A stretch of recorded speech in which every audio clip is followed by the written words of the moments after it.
मध्य प्रदेश के कैबिनेट मंत्री कैलाश विजयवर्गीय ने इंदौर भाजपा प्रत्याशी शंकर लालवानी के समर्थन में रोड शो किया है, जहां उनका पुष्प वर्षा कर स्वागत किया। चुनाव प्रचार के दौरान प्रत्याशी शंकर लालवानी सहित बड़ी संख्या में भाजपा कार्यकर्ता मौजूद रहे हैं। वहीं कैबिनेट मंत्री कैलाश विजयवर्गीय ने मीडिया से चर्चा करते हुए प्रदेश कांग्रेस अध्यक्ष जीतू पटवारी पर तंज कसते हुए उन्हें बड़ा नेता बताया है। कैलाश विजयवर्गीय ने कहा कि जीतू पटवारी के प्रदेश अध्यक्ष बनने के बाद आधी कांग्रेस गायब हो गई है। वहीं एक बार फिर उन्होंने इंदौर में भाजपा के 8 लाख से ज्यादा मतों से जीत का दावा किया। देखिए, मैंने पहले ही 8 लाख का लक्ष्य दिया इंदौर में, और विधानसभा हम 1 लाख से ऊपर से जीतेंगे।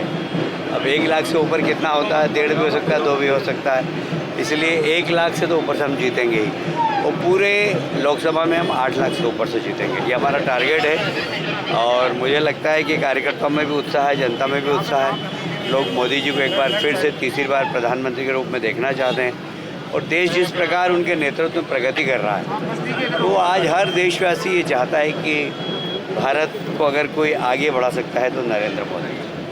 सर, जीतू पटवारी जी का कहना है कि जो पहले फेज में 6 सीटों पर मतदान हुआ, उसमें से 4 वो जीतेंगे और पूरे मध्य प्रदेश में आधी सीटें जो है वो कांग्रेस के खाते में जाएगी। ऐसा है कि जीतू पटवारी जी बड़े नेता हैं। अब बड़े नेता के बारे में कुछ कमेंट्स करूं, ये अच्छी बात नहीं है, पर जिस दिन वो अध्यक्ष बने थे उस दिन से आज तक कांग्रेस के प्रदेश में आधे ही कार्यकर्ता रह गए, आधे तो है ही नहीं।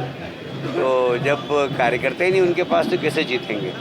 दूसरी बात ये कि न उनके नेता पे भी कोई विश्वास नहीं। अब उनके नेता कब क्या बोलते हैं, आप कांग्रेस का मैनिफेस्टो उठा के देख लीजिए। ऐसा लगता है कि कोई वामपंथी ने बनाया या मुस्लिम लीग ने बनाया, ऐसा उनका पूरा की पूरा घोषणा पत्र है। तो उन्होंने देश के बारे में तो चिंतन ही नहीं है, उनका कुर्सी के बारे में चिंतन है, और देश की जनता देश के लिए वोट देना चाहती है, देश को आगे बढ़ाने के लिए वोट देना चाहती है। तो मुझे लगता है कि बहुत साफ दिख रहा है। अभी आपने देखा होगा मुस्लिम भाइयों ने भी हमारा सम्मान किया, हमारा साथ बोहरा समाज के बहनें तो साथ में चल रही है। तो ये जो विश्वास अर्जित किया है विकास का मोदी जी ने, उसमें सारे देश की जनता मोदी जी के साथ। सर, अमित जी और मोदी जी का भी दौरा है अब इंदौर तरफ, तो उसको हम कैसे देखते हैं?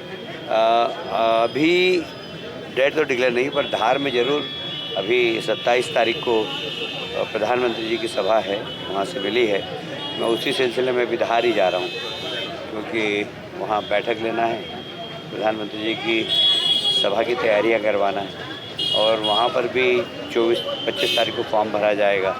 तो हमने मुख्यमंत्री से निवेदन किया है कि वो समय निकाल कर अगर आ जाएंगे तो अच्छा रहेगा।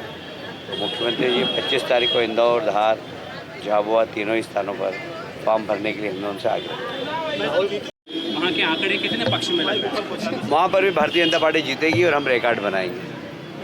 मतलब हमारी 6 की 6 सीट जो भी मध्य प्रदेश में 6 सीटों पर हम जीतेंगे। मैं 6 सीट पर होकर आया, मेरे को पहले उधर का ही क्लस्टर का प्रभारी बनाया था, तो मैं सभी सीटों पर गया था और हम जीते। कांग्रेस के प्रत्याशी कह रहे हैं इंदौर में मेरे लाचार नजर आ रहे हैं, मुझे बलि का बकरा बना दिया, मैं वही बलि का बकरा। कौन? कांग्रेस के प्रत्याशी जो है उन्होंने स्वीकार कर लिया। तो कॉन्फिडेंस लूज हुआ है या फिर माहौल देख कर कहीं न कहीं? मैंने बताया ना कि जब जनता के बीच में जाता है ना व्यक्ति, तो उसको पता लगता है कि उसकी हैसियत क्या है, उसकी पार्टी की हैसियत क्या है। हम जनता के बीच में जाते हैं तो लोग हमसे चर्चा करते हैं, उससे पता लगता है कि हमारी पार्टी के प्रति लोगों का रुचि है, हमारे नेता के प्रति लोगों की रुचि है, हमारे उम्मीदवार के प्रति लोगों की रुचि है, तो वैसा रिस्पॉन्स भी मिलता है।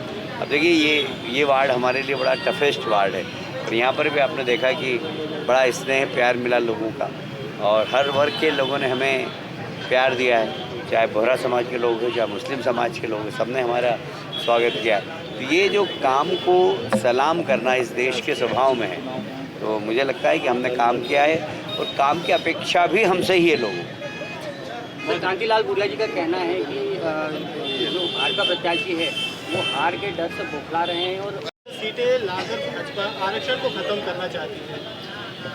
देखिए, ये मूर्खतापूर्ण बयान है, ये लोगों को गलतफहमी पैदा करने वाला बयान है। धारा 370 लगी थी स्वतंत्रता के बाद। ज़रा पूछिए जीतू पटवारी जी और उनके नेताओं से कि वहाँ आरक्षण था क्या। धारा 370 हटने के बाद वहाँ के दलित भाइयों को आरक्षण किसने दिया? मोदी जी ने दिया। आप तो आरक्षण रोकने का काम करते हो। बताइए, जम्मू कश्मीर में आरक्षण मिला क्या किसी दलित को स्वतंत्रता के बाद से अभी तक? जब धारा 370 हटी उसके बाद वहाँ पर दलित भाइयों को आरक्षण मिला। तो आरक्षण समाप्त करने वाले कौन लोग हैं जिन्होंने धारा 370 लगाई? और इसलिए पहले इतिहास भूगोल पढ़ें जीतू पटवारी जी, उसके बाद कोई चर्चा करें। सर, राहुल गांधी की तबीयत खराब हो गई है, कभी प्लेन खराब हो जाता है, कभी तबीयत खराब हो जाती है चुनाव के दौरान। ऐसा ही ये सब जनता की रिस्पांस पर डिपेंड करता है कि जनता कैसा रिस्पांस कर रही है। अगर जनता रिस्पांस नहीं करती तबीयत खराब हो जाती है, तो ये बहुत स्वाभाविक है तबीयत खराब होना। हाँ, अगर जनता रिस्पांस करती है तो बुखार में भी व्यक्ति जाता है। तो आपको मेरी आवाज़ से लग रहा होगा आई एम नॉट वेल पर आई एम गोइंग टू धार, क्योंकि मुझे लगता है कि कार्यकर्ता वहाँ इंतज़ार कर रहे हैं, मुझे जाना चाहिए। छिंदवाड़ा में देखिए, ये तो कुछ भी आरोप लगा सकते हैं, और मेरा ऐसा कहना है कि मध्य प्रदेश के 29 सीट जीत रहे हैं हम, और कांग्रेस को खतरा जरूर दिखाई देता है। जब कांग्रेस को खतरा दिखाई देता है तो वो आरोप लगाते हैं। अब कुछ नहीं तो ईवीएम पे आरोप लगाने लग गए वो। अगर वो उत्तराखंड में जीतते तो ईवीएम बहुत अच्छी, ईवीएम माता की आरती उतारते हैं। कर्नाटक में जीतते तो ईवीएम माता की आरती उतारते हैं। हार जाते तो ईवीएम को गाली देते हैं। भाई, पुरुषार्थ करो, काम करो, जनता का विश्वास अर्जित करो, उसके बाद आपको इस प्रकार के बयान देने नहीं पड़ेंगे। पर कांग्रेस ने और उनके नेताओं ने कभी जनता का विश्वास अर्जित नहीं किया। Thank you.